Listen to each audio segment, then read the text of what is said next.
गांव के आखिरी छोर पर, जहां खेत खत्म होते थे और पुराने पीपल के पेड़ शुरू होते थे, वहां एक टूटा हुआ मंदिर था। उस रात बारिश होने वाली थी, हवा भारी थी और दूर कहीं कुत्ते लगातार भौंक रहे थे। मंदिर के पीछे एक औरत बैठी थी। उसके सामने एक काला कपड़ा बिछा हुआ था। उस कपड़े पर कुछ चीजें रखी थी, राख, नींबू, लाल धागा, सरसों का तेल और कुछ बाल। वो औरत धीरे धीरे मंत्र पढ़ रही थी। उसकी आंखें बंद थीं, लेकिन चेहरे पर नफरत साफ दिखाई दे रही थी। अचानक उसने वो बाल उठाए और उन्हें काले धागे में बांधने लगी। जिस सुख ने मुझे जलाया है, अब वही सुख उसे खा जाएगा। उसने वो बंधा हुआ धागा एक छोटी पुड़िया में रखा, फिर अपने सामने रखी एक तस्वीर पर काला तेल टपकाया और अगले ही पल मंदिर के अंदर रखे दिए की लौ मशाल की तरह बड़ी होकर जली और अपने आप बुझ गई।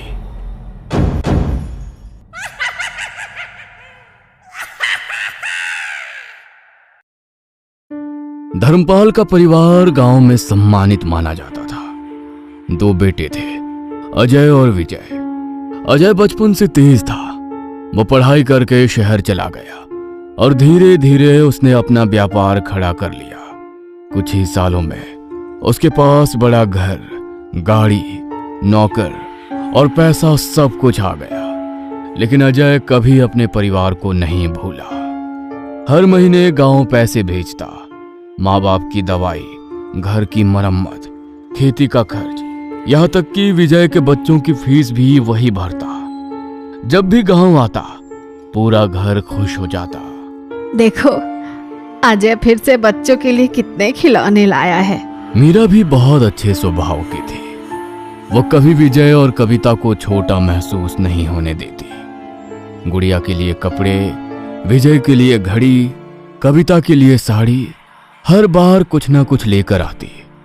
लेकिन यही चीज कविता को अंदर ही अंदर जलाने लगी। कविता जब गांव की औरतों को सुनती, अजय तो भगवान जैसा बेटा है, पूरा गांव उसी की वजह से चलता है, तो उसके चेहरे पर नकली मुस्कान आ जाती। लेकिन अंदर कुछ सड़ने लगता। उसे लगता धर्मपाल और सरोज अब विजय से ज्यादा अजय को मानते हैं। गांव वाले भी अजय के आने पर ही घर आते और सबसे ज्यादा कविता को तब चोट लगी जब एक दिन अजय ने कहा, बाबा, मैंने शहर में नया घर लिया है, आप सब मेरे साथ चलो। इतना बड़ा घर है कि सब आराम से रहेंगे। धर्मपाल और सरोज खुशी से तैयार हो गए। विजय भी खुश था, लेकिन कविता चुप थी। उस रात उसने विजय को रोका। शहर जाकर क्या करेंगे? यहाँ खेती है, बच्चों का स्कूल है और शहर के खर्चे भी तो महंगे होते हैं। पर भैया कह रहे हैं सब संभाल लेंगे। आज संभाल लेंगे, कल एहसान भी जताएंगे। विजय चुप हो गया। धीरे धीरे उसे भी लगा कि कविता शायद सही कह रही है। कुछ दिनों बाद धर्मपाल और सरोज शहर चले गए। अब रोज गांव में फोन आता और धर्मपाल खुशी खुशी बताते, अरे विजय, यहाँ तो हर कमरे में एसी है। आज अजय हमें बड़ी होटल में खाना खिलाने ले गया। मीरा तो रोज नई चीज बनाती है। कल हम मुंबई घूमने जा रहे हैं। विजय ये बातें आकर कविता को बताया और हर बार उसके चेहरे पर जलन और बढ़ जाती। अब उसे मीरा की अच्छाई भी दिखावा लगने लगी थी। वो रात में जागकर सोचती, अगर मेरे हिस्से में ये सुख नहीं तो उनके हिस्से में भी नहीं रहेगा। गांव में एक बूढ़ी औरत रहती थी। लोग कहते थे वो तंत्र मंत्र जानती है। कविता कई रात चुपके से उसके पास जाने लगी। धीरे धीरे उसने सीखना शुरू किया। बालों से वशीकरण, खाने में मिलाने वाली राख, नींबू और धागे की क्रिया और तस्वीर पर किए जाने वाला तंत्र। पहले उसे डर लगता था, लेकिन जलन इंसान से वो सब करवा देती है जो वो कभी सोच भी नहीं सकता। कुछ महीनों बाद एक दिन कविता अचानक बदली हुई दिखाई दी। उसने विजय से कहा, भैया भाभी को गांव बुलवा लो। माँ बाबा गए तब से वो यहाँ आए ही नहीं। विजय खुश हो गया। उसे लगा आखिरकार कविता का मन बदल गया। लेकिन उसे क्या पता था उसकी पत्नी के मन में क्या चल रहा है। अजय और मीरा गांव आए, पूरा घर खुश था। कविता भी नकली मुस्कान के साथ उनकी सेवा कर रही थी।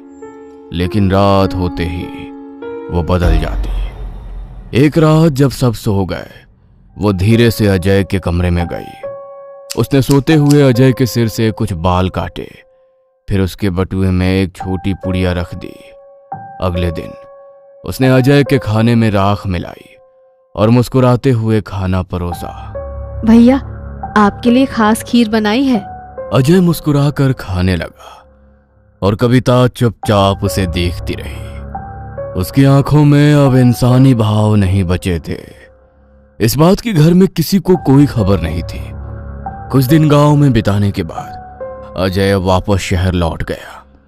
शुरुआत के 2-3 दिन सब सामान्य रहा, फिर धीरे धीरे सब बदलने लगा। पहले छोटे छोटे झगड़े शुरू हुए, कभी मीरा से बहस तो कभी माता पिता से अनबन। अजय खुद समझ नहीं पा रहा था कि उसे इतनी जल्दी गुस्सा क्यों आने लगा है। एक रात मीरा ने उससे कहा, आप बहुत तनाव में रहने लगे हो, थोड़ा आराम कर लो। अचानक अजय भड़क गया। तुम्हें लगता है मैं मेहनत नहीं कर रहा? सबको बस मेरी गलती दिखती है। मीरा चुप रह गई। धर्मपाल और सरोज ने पहली बार अजय को इस तरह टूटते देखा था, लेकिन असली डर अभी शुरू हुआ था। कुछ ही हफ्तों में अजय का व्यापार डगमगाने लगा। जो कस्टमर सालों से उसके साथ थे, अचानक काम रद्द करने लगे। किसी का पेमेंट अटक गया, किसी का माल वापस आ गया।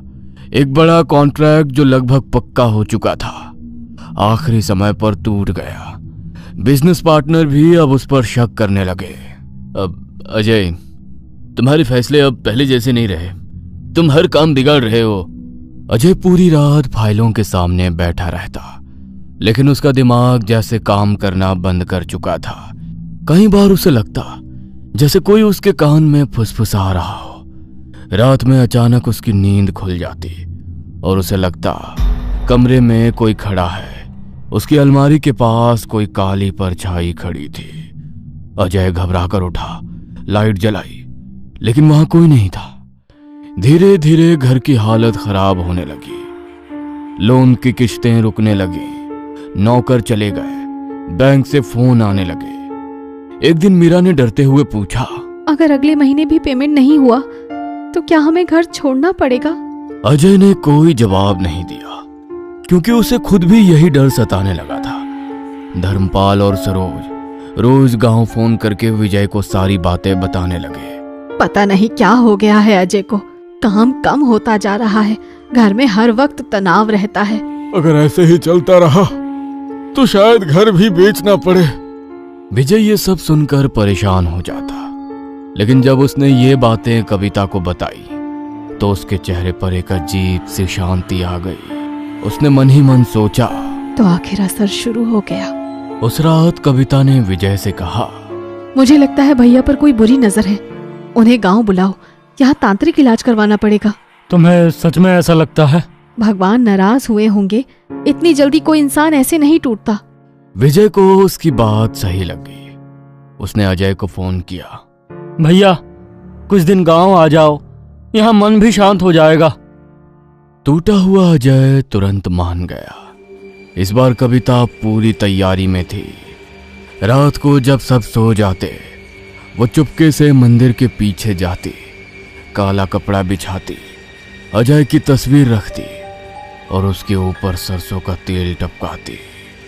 फिर उसके पुराने बाल और बटुए से निकाला गया कागज एक काले धागे में बांधती और धीरे धीरे मंत्र पढ़ती।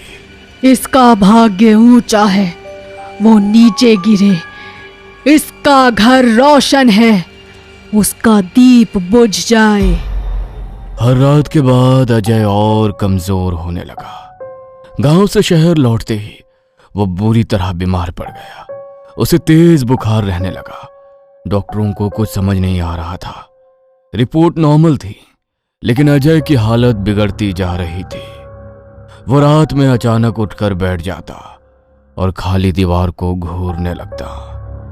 एक रात मीरा ने उसे नींद में बोलते हुए सुना, मुझे मत बुलाओ, मैंने क्या बिगाड़ा है तुम्हारा?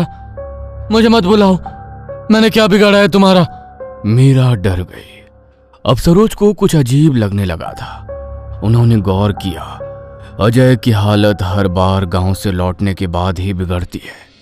पहले व्यापार, अब तबीयत। एक दिन उन्होंने विजय को फोन किया। सच सच बता, गांव में तुम लोग क्या कर रहे हो? क्या मतलब माँ? पिछली बार गांव आया तो उसका काम बिगड़ा, इस बार आया तो उसकी तबीयत खराब हो गई। विजय खुद डर गया। उसे समझ नहीं आ रहा था आखिर क्या हो रहा है। उसने सारी बातें आकर कविता को बताई। कविता का चेहरा एक पल के लिए उतर गया। पहली बार उसे डर महसूस हुआ, क्योंकि अब शक शुरू हो चुका था। सरोज की बातें सुनकर कविता अंदर से हिल गई थी। उसे समझ आ गया था कि अब बात सिर्फ बीमारी और नुकसान तक नहीं रही, अब शक उस तक पहुंचने लगा है। उसने उसी वक्त सरोज को फोन लगाया। फोन उठते ही उसकी आवाज गुस्से से कांप रही थी। अगर आपको गांव नहीं आना तो मत आइए, लेकिन मेरे और मेरे पति पर ऐसे इल्जाम मत लगाइए। मैंने किसी का नाम नहीं लिया कविता, पर इशारा तो हमारी तरफ ही था ना। हम क्या अपने ही परिवार को बर्बाद करेंगे? सरोज कुछ पल चुप रही। उसके दिमाग में पुरानी बातें घूमने लगी। कविता की माँ हंसिका, गांव में लोग उसके बारे में क्या क्या बातें करते थे। कहते थे उसे तंत्र मंत्र आता था। उसने अपने ससुराल के लोगों को धीरे धीरे अपने वश में कर लिया था। फिर एक एक करके उनकी जमीन, दुकान और संपत्ति सब उसके नाम हो गई। लेकिन हंसिका की सबसे खतरनाक बात यह थी कि बाहर के लोगों के सामने वो बहुत अच्छी और सीधी औरत बनकर रहती थी। सरोज भी उसकी मीठी बातों में आ गई थी और बिना ज्यादा सोचे उसकी बेटी कविता की शादी विजय से करवा दी थी। अब उसे अपनी वही गलती याद आ रही थी। उस रात सरोज ने फैसला कर लिया, वो अजय को फिर गांव लेकर जाएगी, लेकिन इस बार सीधे मंदिर। उसने धर्मपाल को सारी बात बताई। मुझे कुछ ठीक नहीं लग रहा। तुम घर पर रहो, मीरा और आर्यन का ध्यान रखना। मैं अजय को लेकर गांव जा रही हूँ। धर्मपाल भी अब डर चुका था। उसने बिना सवाल किए सरोज की बात मान ली। सबसे बड़ी बात, सरोज ने विजय और कविता को कुछ नहीं बताया। अगले ही दिन वो अजय को लेकर गांव निकल गई। गांव से थोड़ी दूर पुराने जंगल के बीच एक प्राचीन मंदिर था। वहां रहते थे स्वामी महाराज। लोग कहते थे उन्होंने कई ऐसे लोगों को ठीक किया था जिन पर कुछ किया गया हो। सरोज सीधे अजय को लेकर वहीं पहुंची। मंदिर के अंदर घंटियों की धीमी आवाज गूंज रही थी। अगरबत्ती की खुशबू हवा में फैली थी। स्वामी महाराज आंखें बंद किए बैठे थे। सरोज ने बैठते ही पूरी कहानी सुना दी। अजय चुपचाप बैठा रहा। महाराज, अगर मेरे बेटे पर किसी ने कुछ किया है तो उसे देखिए और उसे बचा लीजिए। स्वामी जी कुछ देर शांत बैठे रहे, फिर धीरे से बोले, कल सुबह इसे लेकर तुम्हारे गांव के मंदिर आना। उस रात सरोज पड़ोस के गांव में अपनी एक पुरानी सहेली के घर रुक गई। अजय को अभी भी समझ नहीं आ रहा था। उसे बस इतना लग रहा था कि उसकी मां बहुत डरी हुई है। वो अपनी मां के खातिर सब मान रहा था। लेकिन रात में उसे फिर वही सपने आने लगे। एक काली परछाई जो उसके कान में फुसफुसा रही थी, तो बच नहीं पाएगा। अजय अचानक पसीने से भीगा उठ बैठा। अगली सुबह दोनों मंदिर पहुंचे। अजय मंदिर की सीढ़ियों तक गया, लेकिन जैसे ही अंदर भगवान की मूर्ति देखी, उसके कदम रुक गए। उसका चेहरा अचानक बदलने लगा।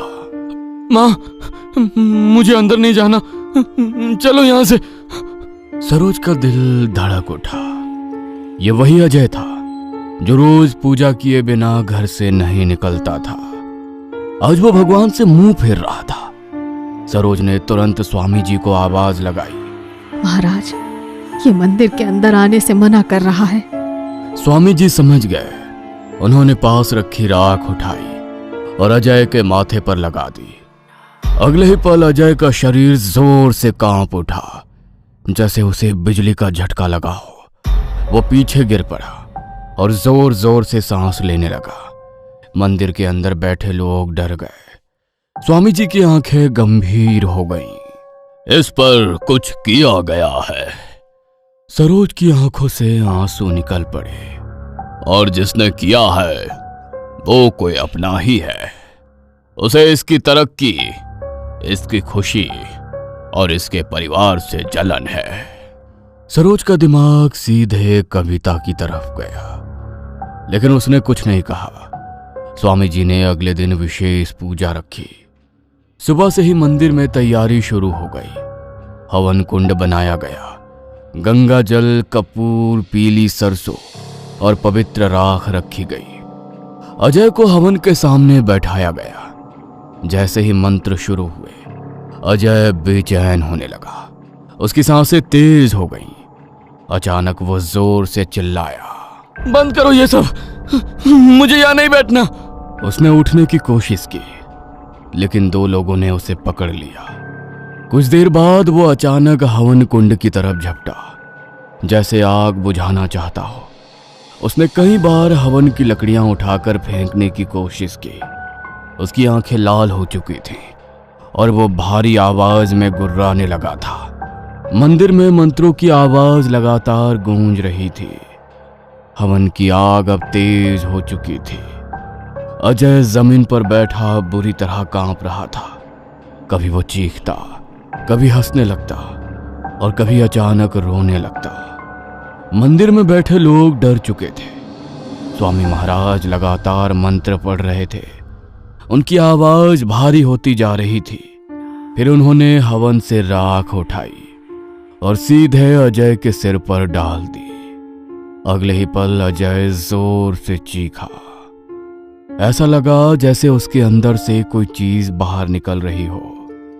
उसका शरीर एकदम अकड़ गया। आंखें पलट गई और अगले ही पल वह जमीन पर गिर पड़ा। पूरा मंदिर कुछ सेकंड के लिए शांत हो गया। फिर अजय धीरे धीरे सामान्य सांस लेने लगा। उसकी आंखों से पानी बहने लगा था और आंखें सामान्य होने लगी थी। वो कमजोर आवाज में बोला, मां। सरोज रोते हुए उसके पास बैठ गई। स्वामी महाराज ने गहरी सांस ली। बंधन टूट चुका है, अब ये सुरक्षित है। लेकिन उन्होंने जाते जाते एक और बात कही, जिसने ये किया है उसका अंत अच्छा नहीं होगा। अगले दिन सरोज अजय को लेकर गांव के घर पहुंची। घर में कदम रखते ही उसने सीधे कविता को आवाज दी। कविता बाहर आई, लेकिन सरोज की आंखें देखकर ही उसके चेहरे का रंग उड़ गया। क्यों किया था तूने ये सब? क्या बिगाड़ा था अजय ने तेरा? कविता तुरंत मुकर गई। मैंने कुछ नहीं किया, आप लोग मुझे फंसा रहे हो। लेकिन इस बार विजय भी वहां खड़ा था। उसके चेहरे पर गुस्सा साफ दिख रहा था। वो धीरे धीरे कविता के पास आया। गुड़िया की कसम खाकर बोल, सच क्या है? यह सुनते ही कविता के आंखों में डर उतर आया। कुछ पल तक वो चुप रही। फिर उसकी आंखों से आंसू निकलने लगे और आखिरकार वो टूट गई। हाँ, मैंने किया। मुझे जलन होती थी। सब अजय भैया की तारीफ करते थे, माँ बाबा पूरा गांव भी। मैं नहीं सह पाई। आप सब लोग जैसे विजय को भूल ही गए। क्या सिर्फ अजय ही आपका बेटा है और विजय जैसे कोई नहीं? फिर उसने सब बता दिया। कैसे उसने तंत्र सीखा, कैसे उसने बाल लिए, कैसे खाने में राख मिलाई और कैसे रात भर क्रियाएं की और कैसे वो अजय को बर्बाद होते देख खुश होती रही। घर में सन्नाटा फैल गया। विजय की आंखों में आंसू आ गए। उसे यकीन नहीं हो रहा था कि जिस औरत के साथ उसने पूरी जिंदगी बिताई वह इतनी गिर सकती है। अचानक विजय पागलों की तरह रसोई की तरफ भागा। उसने दराज से चाकू निकाला और सीधे कविता की तरफ बढ़ा।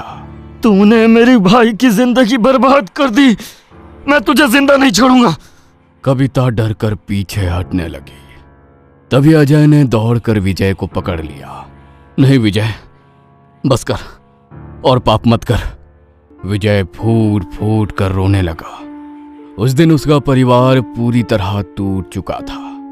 उसके बाद विजय ने फैसला कर लिया वो कविता के साथ नहीं रहेगा।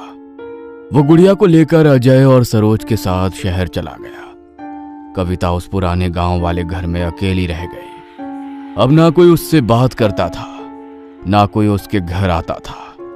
रात होते ही उसे वही आवाजें सुनाई देती जो वो क्रियाओं के वक्त सुना करती थी।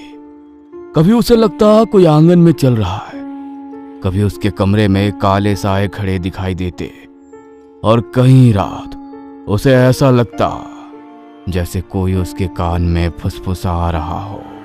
अब तेरी बारी है। कुछ ही दिनों में गांव वालों ने उसके घर से बदबू आने की शिकायत की। जब दरवाजा तोड़ा गया तो कविता अंदर मृत मिली। उसके सामने वही काला कपड़ा पड़ा था और उसके ऊपर जला हुआ नींबू। गांव में आज भी लोग कहते हैं जिस घर में लालच और काला जादू साथ आ जाए वहां इंसान नहीं बचते, सिर्फ बर्बादी बचती है।